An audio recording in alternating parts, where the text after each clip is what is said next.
తెలుగు సంస్కృతి సాంప్రదాయాలకి అంబాసిడర్గా పనిచేసే పరిస్థితికి వచ్చారు. ఇది మనల్ని చూసి అక్కడుండే ప్రజలు కూడా నేర్చుకునే పరిస్థితికి వచ్చారు. అంటే ఈ యొక్క భారతీయ సంస్కృతి, తెలుగు సాంప్రదాయాలు కానీ సంస్కృతి కానీ ప్రపంచం మొత్తం కూడా నేర్చుకునే పరిస్థితికి వచ్చారు. ఇప్పుడే నాగపట్న శ్రమ గారు చెప్పినట్టు తెలుగు వారి సమర్థత, నాలెడ్జ్, కష్టపడే మనస్తత్వం, దీనివల్ల మనకు ఆ పేరు వచ్చింది. నేను ఒకటే మిమ్మల్ని అందరినీ కోరుకుంటున్నా, ఈరోజు తెలుగు జాతి నెంబర్ 1గా ఉండాలనేది నా సంకల్పం. ఈరోజు తెలుగు ప్రజలందరినీ కోరుతున్నా, మనం అందరం ఒక సంకల్పం చేద్దాం, తీసుకుందాం. 2047కి ప్రపంచంలో నెంబర్ 1 కమ్యూనిటీ ఏదంటే దానికి చిరునామాగా తెలుగు కమ్యూనిటీ ఉండాలి, తెలుగు జాతి ఉండాలి. ఆ సంకల్పాన్ని మనం తీసుకోవాలి. అదే సమయంలో ఆ సంకల్పాన్ని తీసుకోవడం ఎంత ముఖ్యమో ఆ దిశగా ప్రతి అడుగు వేయాల్సిన అవసరం ఉంది. అప్పుడు ఇది సాధించే శక్తి మనకు ఉందని చెప్పి కూడా నేను మీకు తెలియజేస్తున్నా. అందుకనే ఈరోజు మనం ఒకప్పుడు ఐటీ మాట్లాడాం, ఇప్పుడు నేను ఏఐ మాట్లాడుతున్నా, ఆర్టిఫిషియల్ ఇంటెలిజెన్స్ మాట్లాడుతున్నా, డేటా సెంటర్స్ వస్తున్నాయి.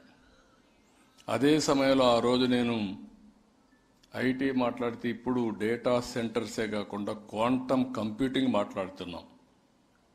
ఈరోజు మనం ఆరోగ్యానికి కూడా మీరు ఒకసారి ఆలోచిస్తే, మన ఆరోగ్యాన్ని కాపాడుకోవాలంటే నా ఉద్దేశం మీరు అందరూ కూడా గుర్తుపెట్టుకోవాల్సిన అవసరం ఉంది. ఏదైతే యోగా ఇవన్నీ కూడా ప్రాక్టీస్ చేయగలిగితే చాలా ఆరోగ్యంగా ఉంటాం. అదే సమయంలో మోడర్నైజేషన్లో ఆరోగ్య విషయంలో చాలా జాగ్రత్తలు తీసుకుంటున్నాం. ఈరోజు నేను సంజీవిని అనే ఒక ప్రాజెక్టు పెట్టి ప్రతి ఒక్కరికి మీ సెల్ ఫోన్ ద్వారానే మీ ఆరోగ్యాన్ని కాపాడుతూ అవసరమైతే ప్రపంచంలో ఉండే నాలెడ్జ్ని మీ డోర్ స్టెప్కు దగ్గర తీసుకొచ్చి మీ ఆరోగ్యాన్ని కాపాడే బాధ్యత ఈ ఎన్డీఏ ప్రభుత్వం తీసుకుంటాం. అదే సంజీవిని ప్రాజెక్ట్ అని చెప్పి కూడా నేను మీకు తెలియజేస్తున్నా. ఎప్పటికప్పుడు మీ డేటానంతా కూడా అనలైజ్ చేసి రాబోయే రోజుల్లో చాలా మార్పులు వస్తాయి. అది కూడా మీరు గుర్తుపెట్టుకోవాలి. ఒక వ్యక్తికి పర్సనల్ మెడిసిన్ తయారు చేసే పరిస్థితి వస్తుంది. ఏ వ్యక్తికి ఏ మందు పనిచేస్తుందో ఆ మందును కూడా తయారు చేసే పరిస్థితి వస్తుంది. అయితే మందు వస్తుందని చెప్పి ఇష్టానుసారంగా ఆరోగ్యాన్ని చెడగొట్టుకొని ఆపరేషన్లు చేసుకుంటే భగవంతుడు ఇచ్చినటువంటి ఆరోగ్యాన్ని పోగొట్టుకుని మనం లేనిపోని సమస్యలు తెచ్చుకునే పరిస్థితి వస్తాం. ఈ విషయాన్ని కూడా మనం గుర్తుపెట్టుకొని జాగ్రత్త పడాల్సిన అవసరం ఉంది. ఈరోజు మీరందరూ చూస్తున్నారు, 2024 ముందు, 2024 తర్వాత, ఆ రోజు ఈ రాష్ట్రంలో పండుగలు లేవు, ఎవరో ఆనందంగా నవ్వుకునే పరిస్థితి కూడా లేదు. ఎక్కడ చూసినా అరాచకాలు, విధ్వంసం, భయం గుప్పిట్లో మనందరం ముందుకు పోయే పరిస్థితికి వచ్చాం. ఒక వ్యక్తి సమాజాన్ని ఏ విధంగా అతలాకుతలం చేస్తారో అది ఒక ఉదాహరణ.